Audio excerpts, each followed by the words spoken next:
my own father, who served in the famed 442nd Regimental Combat Team, they returned home to fulfill the promise of citizenship and contribute to a life where all things are possible for everyone.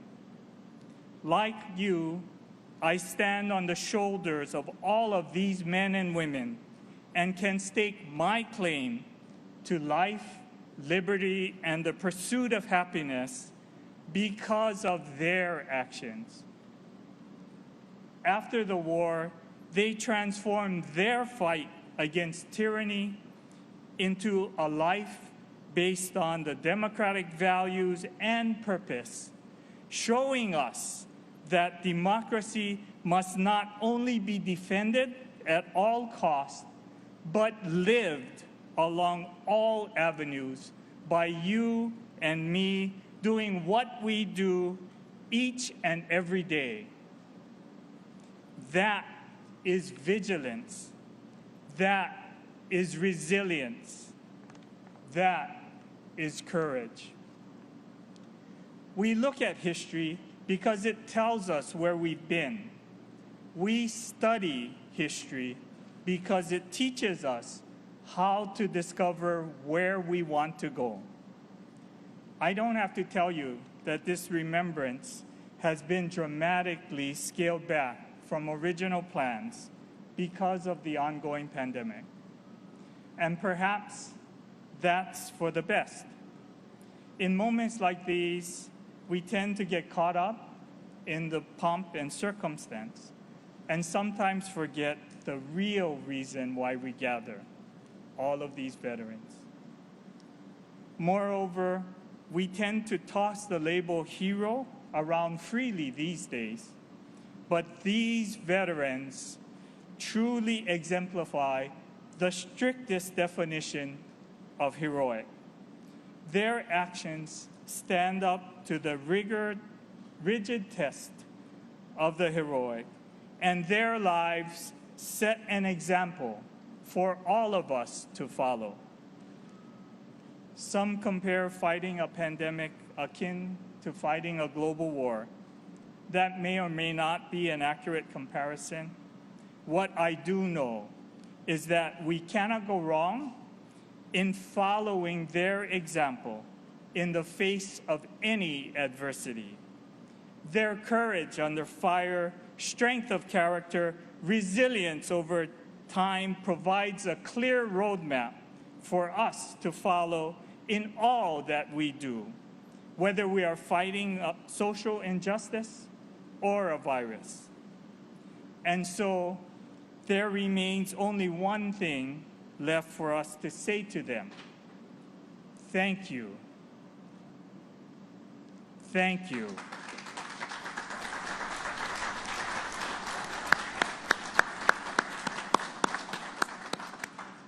And we pray they grasp the depth of those words and the immensity of our debt. God bless you all. Thank you and aloha.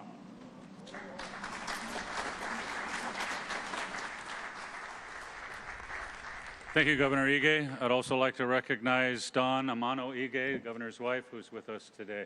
Mrs. Ige.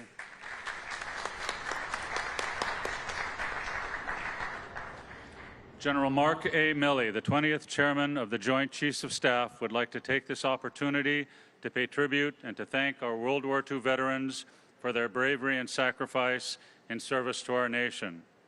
We remain indebted to the veterans whose service demonstrated the selfless action of the greatest generation, who not only served to protect and defend our nation, but were part of the global force to defend peace. Ladies and gentlemen, General Mark Milley, Chairman of the Joint Chiefs of Staff. The greatest generation that took up arms to defend freedom against tyranny in the Second World War fought for something. They fought for a better peace. And from the ashes of the destruction and bloodshed of that war, that terrible war, they established a rules-based global order rooted in political and economic liberty that has stood for over 7 decades. My father and mother are part of that generation. My father trained here in Hawaii, on Maui, and from here made the assault landings at Kwajalein, Saipan, Tinian, and Iwo Jima with the 4th Marine Division, while my mother served at a Navy hospital in Seattle, taking care of the wounded, coming back from the Pacific Theater. I often reflect on my parents' service to this nation, and the lessons I take from their example have shaped my views on this nation's role and place in the world. My parents instilled in me a sense of service and an understanding of how lucky I am to be an American, how lucky I was to grow up in a country where we have freedoms of speech, press, religion, and all the other rights that we enjoy on a daily basis. Today, those with firsthand knowledge of World War II are becoming fewer and fewer. And so we all must never forget the horrific cost of great power war and the sacrifices of those that went before us. As the chairman of the Joint Chiefs of Staff, on behalf of every soldier, sailor, airman, Marine, and Coast Guardsman, more than 2.3 million of us that wear the uniform today, we all extend our sincerest thanks to our World War II veterans for granting us the gift of freedom. And we renew our commitment to preserve the Constitution and the values you fought so hard to preserve.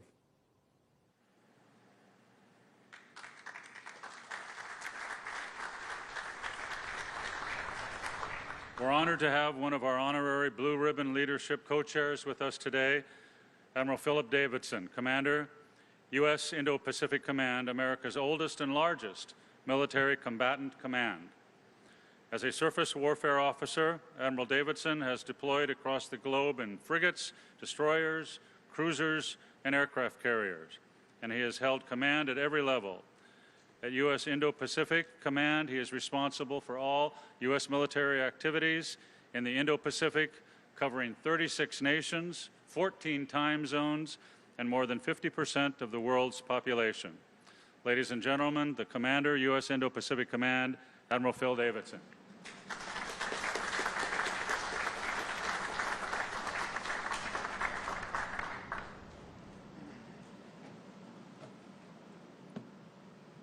Aloha and good morning. I would like to begin by thanking all the members of the 75th World War II Commemoration Committee for safely bringing these phenomenal events together in this environment.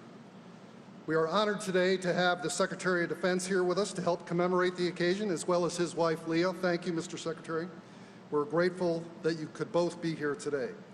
I'd like to thank General Milley for joining us virtually and for his moving remarks. And of course, thank you, Governor Ige, for your inspiring words. They underscore the significance of the state of Hawaii's magnificent relationship with our armed forces.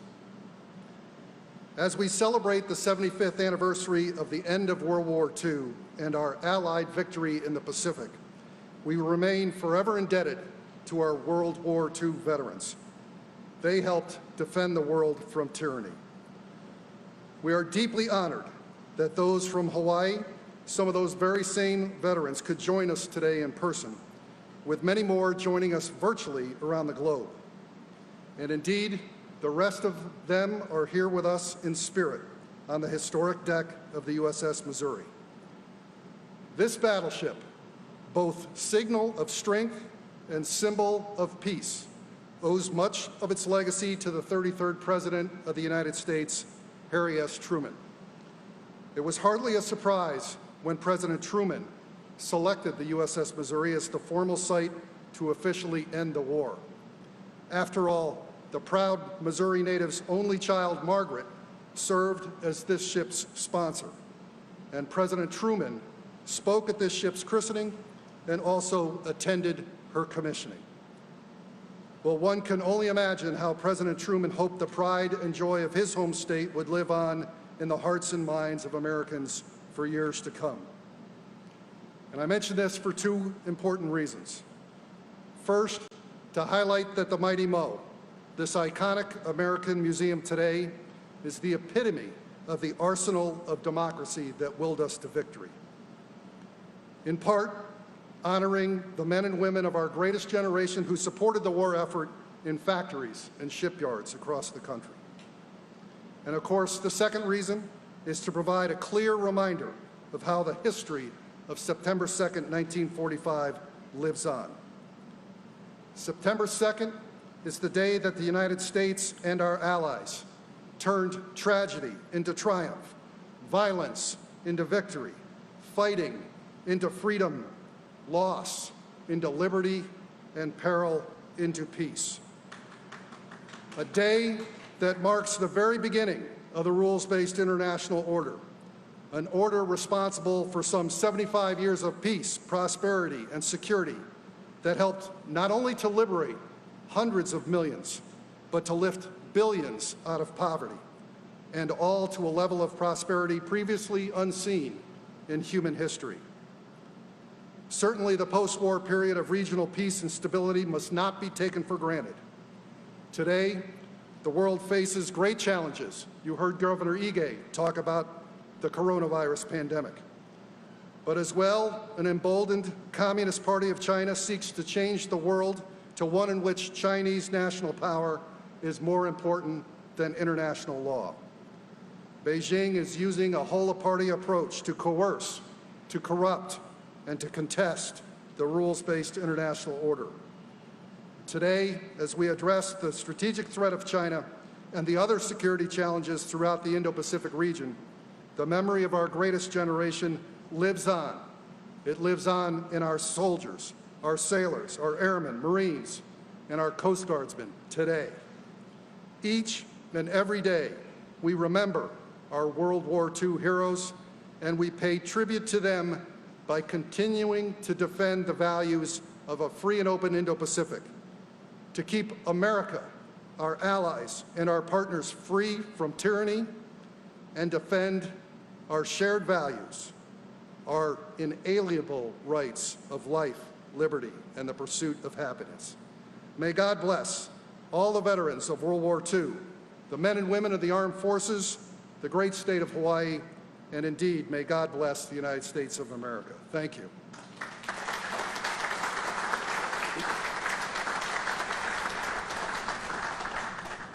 Now, as I mentioned before, we are joined today by the Secretary of Defense, Dr. Mark Esper. Secretary Esper is a graduate of the United States Military Academy at West Point, Harvard University, and George Washington University. He is a proud Gulf War veteran and former Army infantry officer. From the moment that he assumed office in July of 2019, Secretary Esper has been relentless in implementing our national defense strategy, and he remains committed to focusing the Department of Defense on the Indo-Pacific theater. He joins us today in the midst of his travels throughout the region to engage with allies and partners, observe high-end military exercises, meet with our service members, and of course, today to honor our veterans. Ladies and gentlemen, it is my honor to introduce our keynote speaker, the 27th Secretary of Defense, the Honorable Dr. Mark Esper.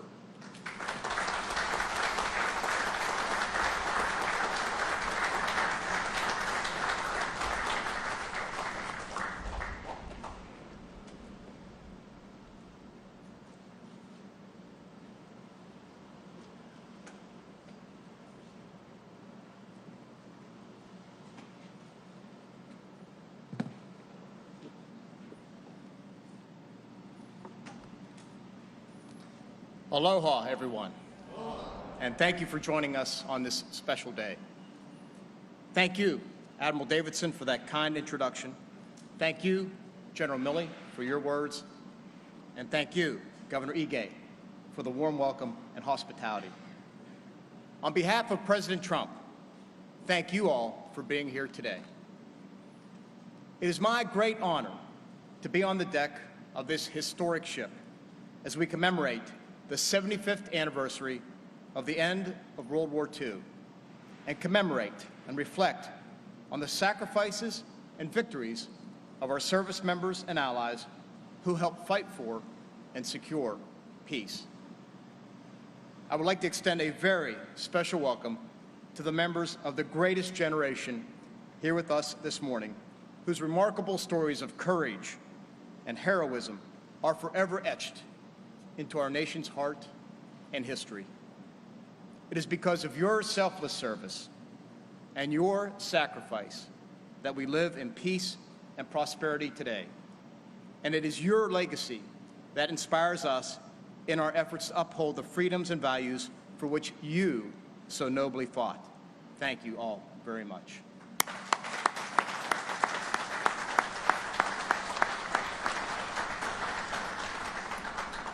It is fitting that we are gathered here today on U.S.S. Missouri, where the conflict in the Pacific came to an end on this day in 1945. This ship, which was built for war, has since been dedicated to peace and reconciliation. It now rests in the very harbor where more than 2,400 Americans paid the ultimate price nearly 8 decades ago at the beginning of World War II. This morning, we pay tribute to all those we lost on that infamous date in 1941, and to the millions more who demonstrated our collective resolve and commitment to freedom in the years of war and hardship that followed. We remember heroes like Floyd Welch, an electrician's mate who helped save the lives of more than 30 sailors trapped in the sinking U.S.S. Oklahoma. With pinpoint precision, he cut holes in the ship's hull, freeing the sailors without igniting fuel cells. And we honor sailors like Mess Attendant Dory Miller, the namesake of the Navy's newest aircraft carrier. Miller assisted his mortally wounded captain aboard the U.S.S. West Virginia, then manned an anti-aircraft gun, and with no formal training, blunted the onslaught of enemy fighters and bombers. Since then, the memory of these men and those we lost in the attack on December 7th has served as an eternal reminder of the consequences of war, the human toll and tragedy, the debt paid in freedom's name, and the imperative of remaining ever vigilant. Throughout the war, millions of our countrymen answered the nation's call with great courage and selflessness. Americans of all faiths, races, and ethnicities, from all walks of life and vocation, rich to poor, and from all corners of the country, from cities to suburbs to farms. They left behind their loved ones, men and women alike, to sail across oceans and join allies in a desperate fight for liberty. From the deserts of Tunisia to the islands of Midway, and from the beaches of Normandy to the hills of Iwo Jima, these intrepid patriots stood arm in arm and shoulder to shoulder with our allies, determined to achieve total victory no matter how long it took. Meanwhile, on the home front, millions of other Americans served as civil defense volunteers, learning essential skills such as first aid, air defense, and firefighting. Many more bought war bonds, rationed consumer goods, and recycled scarce materials. Entrepreneurs, innovators, and production workers transformed assembly lines and industrial plants into the arsenal of democracy, ensuring military production kept pace with the needs of our soldiers, sailors, airmen, Marines, and Coast Guardsmen. And most importantly, though often separated by great distances and different challenges, the American people forged an unbreakable commitment to the cause of liberty, one that lives on to this day. World War II was an inflection point for the history of our great nation and for humanity writ large. The global fight against tyranny and oppression cost more than 70 million lives and caused unimaginable loss for the United States and our allies. Virtually no household was left untouched by the scale or scope of its wanton destruction. The human toll of the deadliest conflict in history led to the creation of a new world out of the rubble of the old, one that began with Imperial Japan's surrender on this ship 75 years ago. The war fundamentally altered the global balance of power and reshaped the international order into one led by like-minded nations, grounded in common purpose and shared values that prepared them well for a decades-long struggle against Soviet communism that would soon follow. In the aftermath of World War II, the United States assumed the mantle and the responsibility of leadership, recognizing that the Atlantic and Pacific Oceans would no longer protect us from conflicts started abroad, from ideologies with hegemonic ambitions or from governments with malign intentions. It was America's time to lead, and we did so, guided by our founding principles and core values. The United States rose to the challenge. We built relationships with like-minded nations based on reciprocal trade, not predatory economics, based on respect for the sovereignty of all countries, not a strategy of might makes right, based on a commitment to always honoring our international obligations, not just when they serve our interests, and most importantly, based on our enduring values and beliefs. The result was today's international rules-based order that has provided security, prosperity, and stability to billions of people around the world for over a half-century. It set new standards and protocols when it comes to matters of trade and diplomacy. It raised the bar when it comes to human rights and individual freedoms. And it created new expectations regarding the use of force and the way countries should treat one another. Today, in the face of new challenges to this free and open order, we are working to build an even broader coalition of partners, one that includes both longtime friends and former adversaries, to protect the hard-fought gains of generations past and present, especially in the Pacific. We share an important goal: defending the sacred principles that benefit us all: democracy, liberty, sovereignty, human rights, mutual respect, and the rule of law. To do so, we continue to forge new partnerships and strengthen our existing ones. From our alliances with Japan, South Korea, and Australia, to our long collaboration with ASEAN countries, India, New Zealand, and the Pacific Island countries.